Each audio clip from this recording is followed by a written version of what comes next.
Hello and welcome to my channel, I Win to Lose Gaming. So 6.0's Livestream just dropped and there's some good, there's some bad, and there's a lot of crazy things going on with Genshin Impact's huge upcoming update for nod-krai.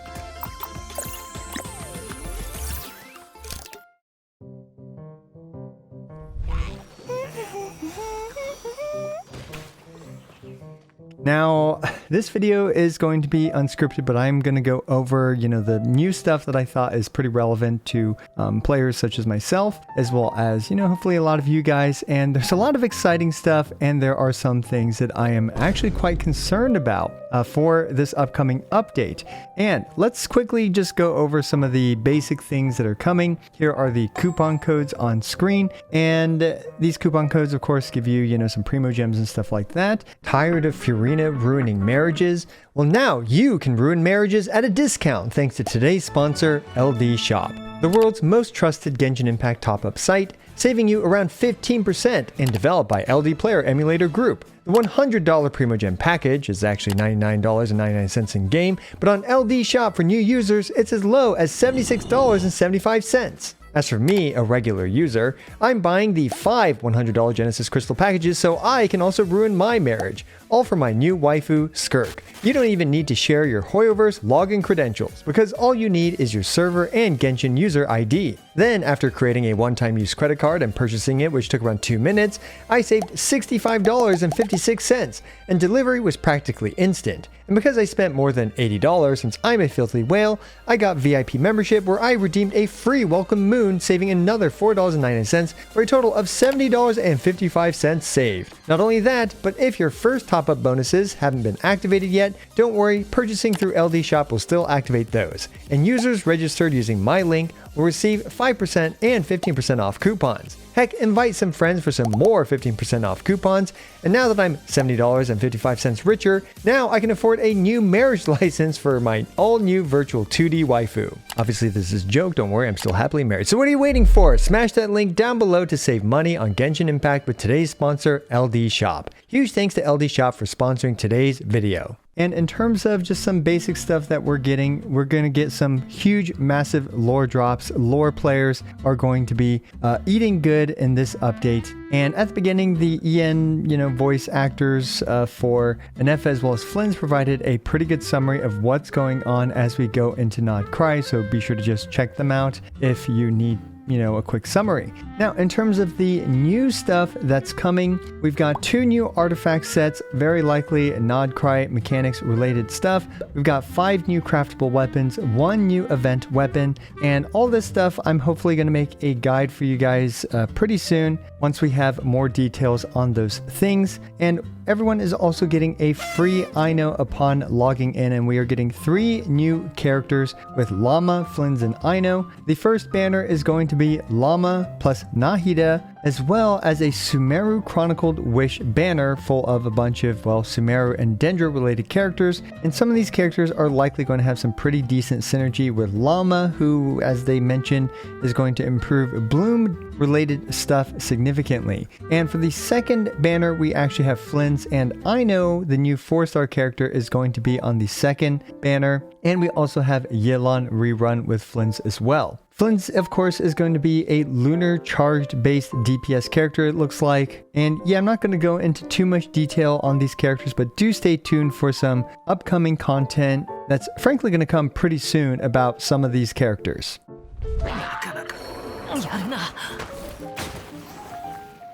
And next, let's talk about a couple pretty nice quality of life. It looks like the nod-krai compass is going to be quite overpowered. As we can see here, it's basically displaying like everything on the map, which is absolutely fantastic. And this might even make me actually explore quite a bit, but we will have to see. And an incredible quality of life feature is actually being able to preview the 4th stat in an artifact before you even enhance it. And this will actually save you a lot of resources in the long run, because enhancing artifacts, a lot of artifacts at level 4 is obviously a waste of resources and a waste of time. And this is fantastic that they are indeed doing away with that by being able to preview this 4th line. So great quality of life, both in terms of resources saved as well as time saved. And I'm really glad they added this feature.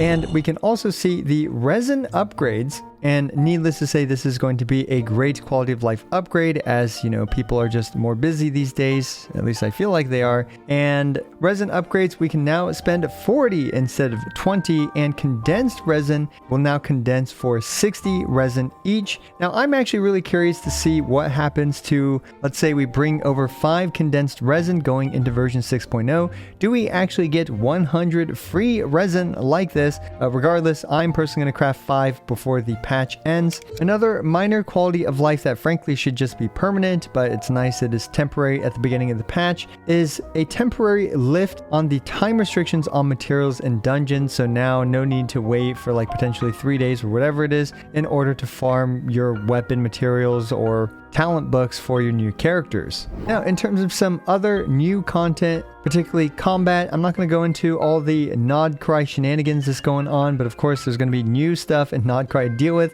Like, for example, you can become a Roomba, you can of course fight all the new Fatuis, and there are 2 new world bosses that you'll have to beat up in order to farm stuff for the new characters to ascend them. Then Imaginarium Theater is getting another new difficulty, which could potentially make Imaginarium Theater one of the most difficult endgame modes. Well, certainly at this point, Abyss 12 seems like the easiest of the endgame modes, but you have to let me know if you agree or disagree with that statement. But yeah, so now you might need up to 28 characters to deal with the new Imaginarium Theater final mode, where you will also be able to collect Arcana cards or something like that, which seem to be just collectibles that you can trade with your card trading friends if you have any friends, unlike me.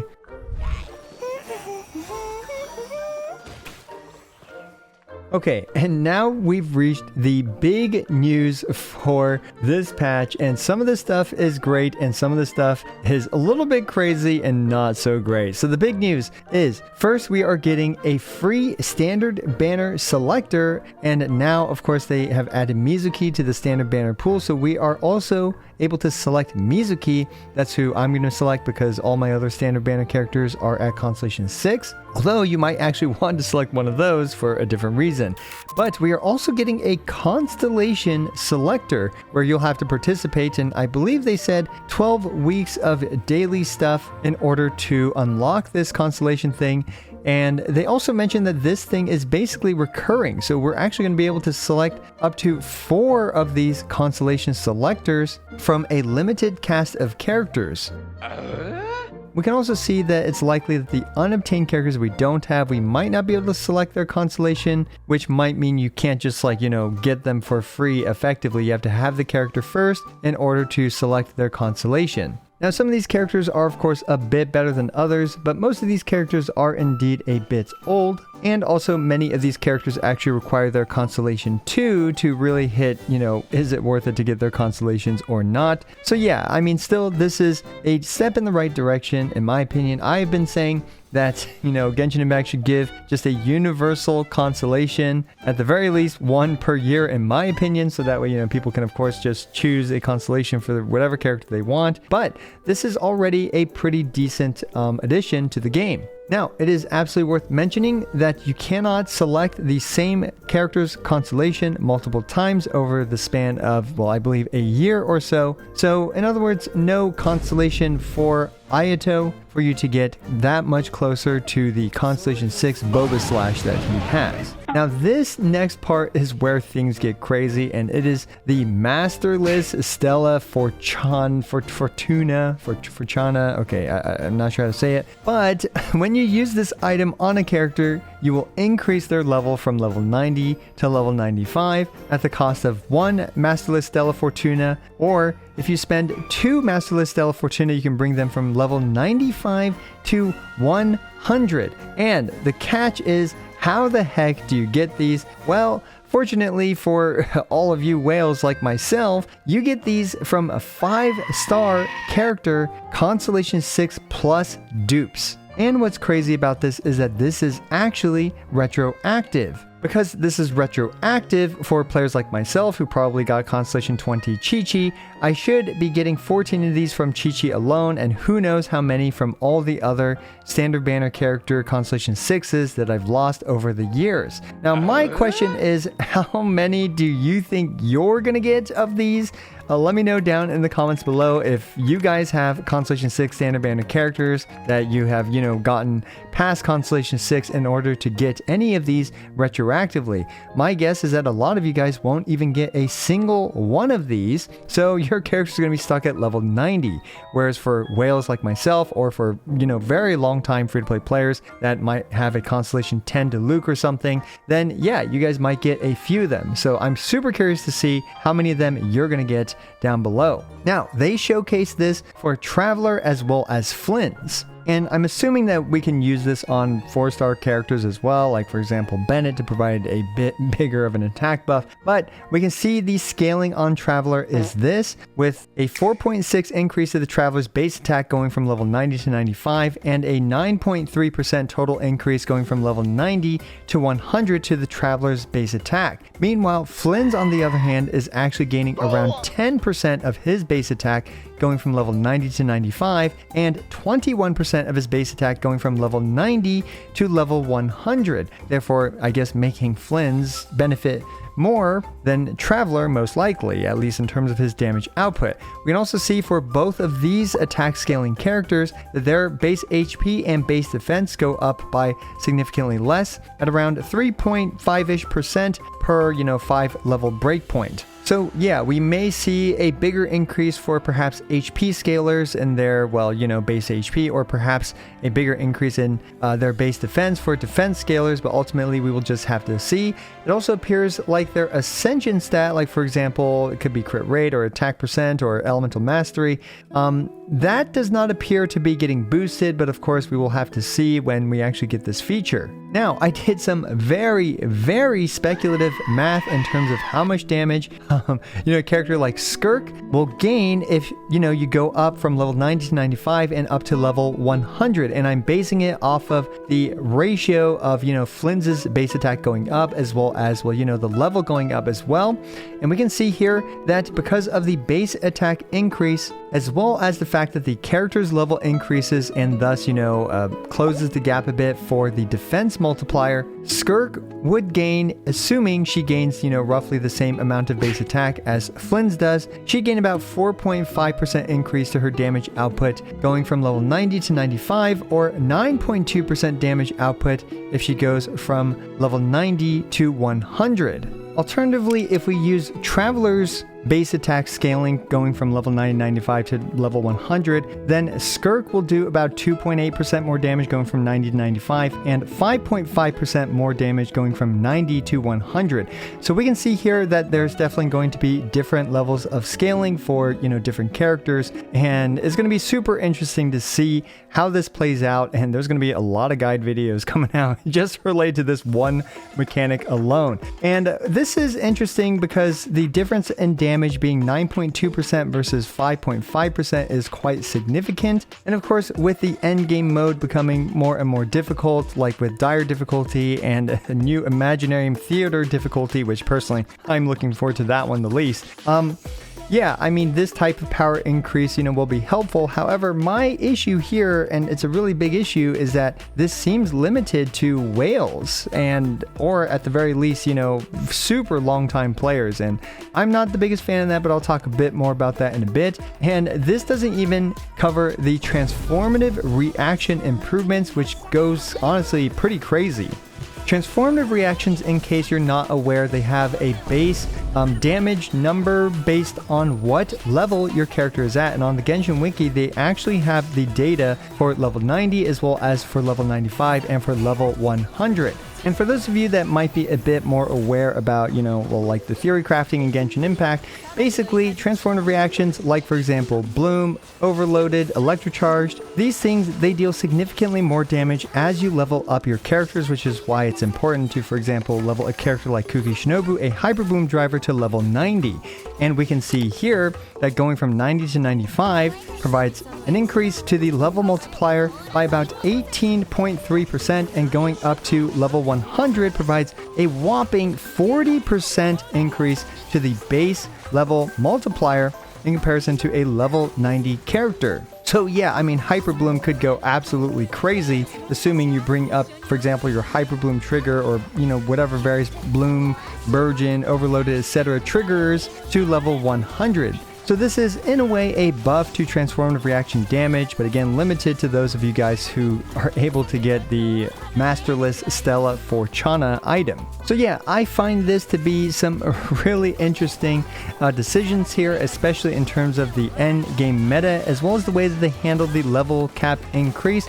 Personally, when it comes to something like a character's level, I mean, we already have dupes with constellations, giving characters significant power gains. When it comes to character level cap breaking and making it gated behind Constellation 6 character dupes, while it is, I guess, a good bone to throw to whales, personally, I'm a bit sad that it doesn't seem to be that accessible to free-to-play players, as well as, well, especially newer players that certainly don't have, you know, standard banner characters at Constellation 6 to get more of these things. So yeah, there are some pay-to-win concerns here, or I guess, you know, you could argue when it comes to Genshin Impact, you're not really winning anything. It's not a multiplayer game.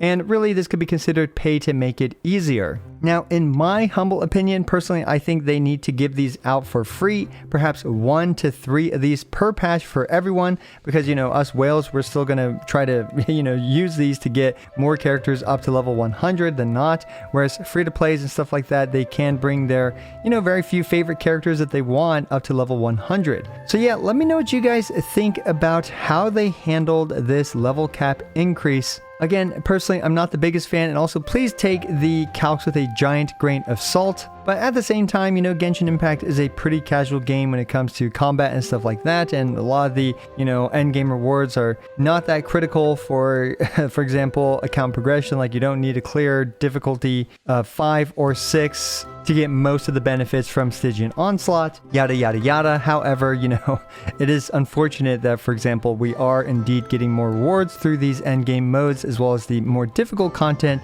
that's coming. Now, a couple more interesting things that are worth mentioning are the new UGC gameplay mode, which frankly, this looks quite impressive and quite promising. You can see here the various cosmetic designs and customization for the characters. They even have a pineapple character, and these characters look very, very different from each other. I'm assuming that cosmetics and stuff, you get some free ones, but you'll also have a cosmetic gacha in order to make your character look goofy or however you want, and that's likely going to be the way that they're going to monetize this gameplay mode. We can even see a ton of inspiration. We have Overcooked board games, tower defense, like the go-kart racing game, I forget what it's called, where you kick a soccer ball in a race car or something.